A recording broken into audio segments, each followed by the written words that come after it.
Pescable Televisión presenta Mesa de Debate.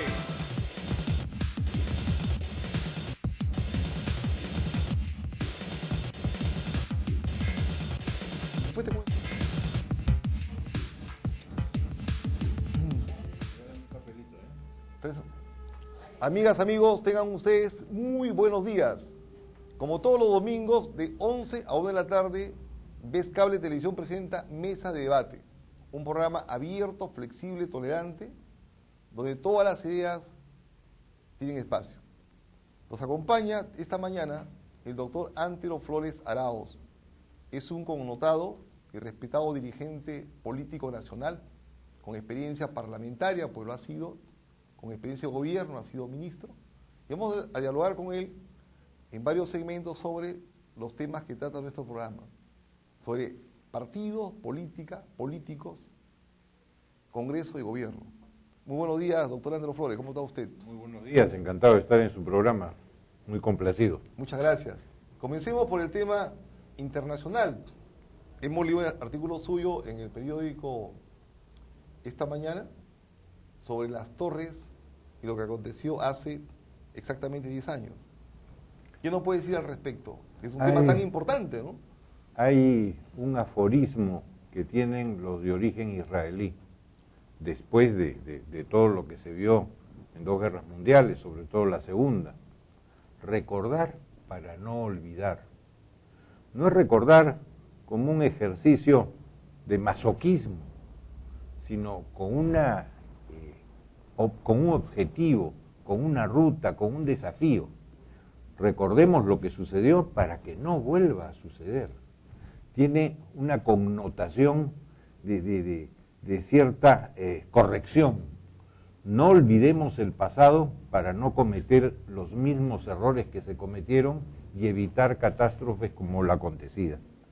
Y esto además tiene mucha relación con el Perú, porque no nos olvidemos de que si hoy día hay un terrorismo internacional, es porque han habido terrorismos nacionales, y que al igual como la ciencia, la tecnología, el avance tecnológico han servido para mejorar las condiciones del ser humano, esas mismas herramientas también las utilizan los delincuentes. Es como un bisturí, te sirve para operar, preservar la vida, pero también te puede servir para asesinar. En consecuencia, ese avance tecnológico y ese avance de la ciencia también le ha servido al terrorismo, sobre todo en las comunicaciones, para irse integrando los terrorismos nacionales en un terrorismo que tiene connotación internacional. Entonces, ahí está el eslabón, ahí está el nexo de unión de los terrorismos nacionales. Y en el Perú, que hemos tenido un terrorismo muy grande, no podemos bajar la guardia. Cuando se ha bajado la guardia, inmediatamente el terrorismo renace. Y hoy día tenemos que decir las cosas como son. Si bien todavía hay terrorismo, sobre todo en las zonas cocaleras y específicamente en la zona del BRAE, y que hay que combatirlo y hay que terminar con él, porque si no terminas con ese cáncer, evidentemente se convierte en una metástasis y va yendo a todos los demás lugares, tiene ese terrorismo una connotación diferente. Ha ido reduciéndose la connotación ideológica para ir ampliando la connotación crematística, la connotación del dinero, la connotación de la ganancia. ¿Por qué? Porque esos terroristas han pasado a varios niveles. Pasaron a un nivel que eran, en buena cuenta, los que daban seguridad a los narcotráficos en sus tareas, ilícitas por cierto. Entonces, estos terroristas que daban esta protección, luego se convirtieron en socios de los narcotraficantes, y luego los han expulsado de algunas zonas para sustituirlos, y hoy día son prácticamente terroristas, los terrucos famosos, con la connotación crematística de haber sustituido a los narcos tradicionales y convertirse ellos en carteles de la droga. Antero, en ese tema que estás tocando, esa dinámica la han seguido casi todos los grupos terroristas en el mundo. Por ejemplo, la FARC, o sea, el grupo terrorista más antiguo de América Latina en Colombia, ¿no?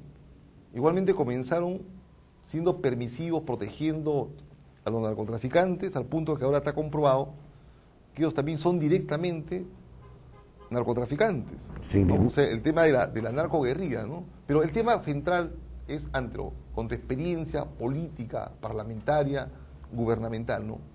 ¿Qué hacer para evitar que no haya terrorismo en nuestro país, por ejemplo? Yo creo que lo que decíamos en antes, que era no perder las ganas de luchar con ellos, no bajar la guardia. Y yo siento que se ha bajado la guardia. Por ejemplo, ¿cuáles son los indicadores de que se ha bajado la guardia? Porque no hay enfrentamientos. Mucho se criticó que hubieran enfrentamientos cuando, frente al terrorismo, la Fuerza Armada y Policial tenía una acción proactiva. ¿Qué significaba? Que no esperaban el embate del terrorismo para salir a capturarlos o salir a vencerlos. Y lógicamente hubo mucho llamado de la prensa y de la sociedad civil: ¡qué horror! Hay tantas bajas acá, hay tantas bajas allá. Oye, cuando hay combate siempre pueden haber bajas. Claro, es Esto inevitable. real. Cuando no hay una sola baja, es que no hay combate. Esto es tan claro como eso. Es cierto, ¿no? Mira, cuando hay dos partes en conflicto y en conflicto armado, siempre hay baja de ambos lados. Eso de que haya baja de un solo lado es un cuento. Entonces, Interesante, ¿no? Porque es sincerar las cosas, ¿no? Claro. ¿Cierto? Decir la verdad, ¿no? Decir la verdad, vamos a decir las cosas. Cuando cambias a una cuestión proactiva y la pasas a reactiva, a solo reaccionar cuando te atacan, estás simplemente a la defensiva. O sea, se ha perdido la iniciativa, dices tú. Yo creo que se ha ido perdiendo la iniciativa, que hay que recobrarla nuevamente y entender también de que el tema de la seguridad cuesta, igual como te cuesta la justicia. Hay una serie de bienes públicos que la gente no entiende, pero que cuestan. Cuestan igual que te cuesta una carretera, igual que te cuestan hospitales, igual que te cuestan postas médicas, igual que te cuestan escuelas. No ves el tema de la seguridad, no lo puedes palpar, pero es un bien público que hay que afrontarlo. Y no nos olvidemos que no solamente tienes, como tú decías bien en antes lo de Colombia, no solamente tienes lo interno. Oigan, en el Plan Colombia, ¿qué era lo que hacía Colombia? Empujar a la FARC hacia abajo. Y el Putumayo, que es una frontera de 1.600 kilómetros entre Perú y Colombia, servía de contención. Y para que tú contengas en el Putumayo, tienes que tener patrullas de infantería, tienes que tener la navegación en el río Putumayo de nuestros patrulleras de la Marina, y tienes que tener también cautela del espacio aéreo, cosa que lo hace la FARC. Oye, todo eso cuesta, y cuesta mucho. Y si tú lo dejas y no tienes una actitud muy vigilante de tu frontera, no hay cómo contener a FARC. Se pudo controlar porque hicimos esto. Y en consecuencia las FARC fueron derivando más hacia el Pacífico y no hacia el sur. Pero eso fue por la contención que hubo en el Perú, con muy buena relación desde diplomática hasta de las Fuerzas Armadas y de las Fuerzas Policiales con las autoridades colombianas. Has tocado un tema que es importante y necesario reiterarlo. La lucha, el combate contra el terrorismo es integral. Lo acaba de decir implícitamente, ¿no? Sí, Involucra claro. todas las formas, diplomáticas, políticas, sociales, económicas, militares, policiales. Y un tema en debate todavía, antes lo es el tema respecto a que si las Fuerzas Armadas deben o no intervenir en el tema de la seguridad, como ha ocurrido, por ejemplo, para muchos, sin éxito y con fracaso en México, ¿no? Tú que has sido ministro de Defensa, ¿no? ¿Qué piensas sobre ese tema? Tenemos que partir no solamente de la Constitución actual, sino de la Constitución histórica, que es el mínimo común denominador de todas El ellas. referente, ¿no? El referente. La policía es para resguardar la seguridad interna. La Fuerza Armada, su objetivo es proteger la soberanía, proteger todas nuestras fronteras, mantener intangible nuestro mar de Grau, mantener cubierto nuestro espacio aéreo. Entonces, de acuerdo al objetivo que tiene la Fuerza Armada, es que hace la preparación de su personal. El objetivo de la policía es la seguridad interna. Entonces, los especialistas los especializas en buena cuenta en mantener ese orden público, que no hayan disturbios, atacar los disturbios si se dan, mantener que haya paz en el interior. Evidentemente la paz implica también que si hay delitos lo investigues y tienes que resguardar en el interior del país, por ejemplo, el entorno de los penales, de determinados puestos públicos y edificios públicos, etcétera. Entonces, la preparación que haces, sea de Fuerza Armada, sea de policía, es de acuerdo con el objetivo de las instituciones. O sea, es diferente de todo punto de Diferente. vista. Entonces, tú estás preparando a tu Fuerza Armada para el combate externo. Tú no lo estás preparando para el tema del orden público interno. En consecuencia, entregarle a la Fuerza Armada regularmente una cosa para la que no está preparada es llevarlos al fracaso. Extraordinariamente, En casos muy especiales, por en casos muy especiales, cuando la policía es insuficiente, cuando la policía requiere apoyo, le entregas a la Fuerza Armada la capacidad de ayudar, colaborar, coadyuvar con la policía.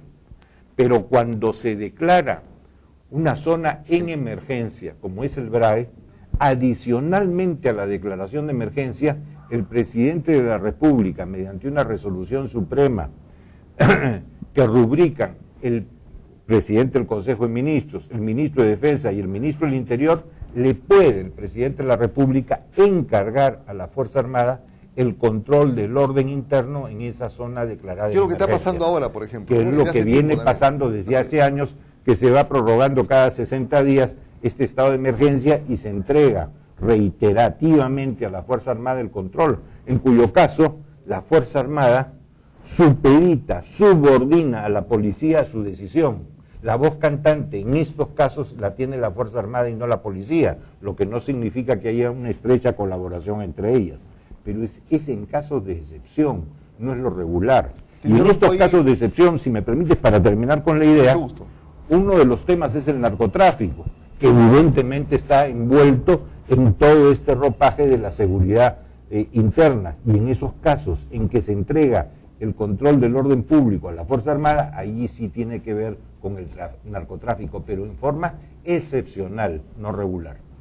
En este tema, para terminar esta parte, este segmento, en el tema del BRAE, hemos conversado y escuchado voces distintas que dicen, por ejemplo, ¿cómo es posible que la Fuerza Armada, que tiene ahí la voz cantante, según lo que tú acabas de decir, ¿no es cierto?, no pueda hasta ahora, ¿no?, destruir al narcotráfico o destruir la alianza entre los terroristas con los narcotraficantes, ¿no? O sea, ¿qué es lo que ha pasado? ¿Por qué es que todavía tenemos ahí rezagos significativos, ¿no es cierto? Lo he contestado quizás en forma indirecta.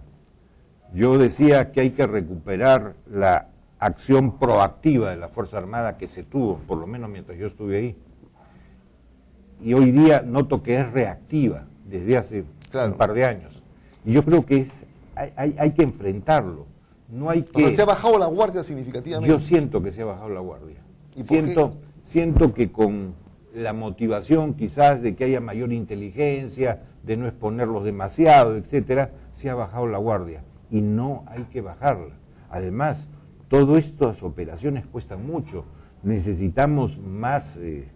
una serie de elementos, no voy a decir cuáles porque sería darle armas al enemigo, pero tienes que tener cosas muchísimo más modernas en el Perú que te permitan afrontar este fenómeno, que además estos narcotraficantes terrucos tienen mucho dinero, y al tener mucho dinero tienen las armas más modernas y más eficientes. Tenemos que tener cosas muy superiores, tenemos que mejorar nuestra logística y tenemos que preparar sobre todo a nuestra gente de ejército.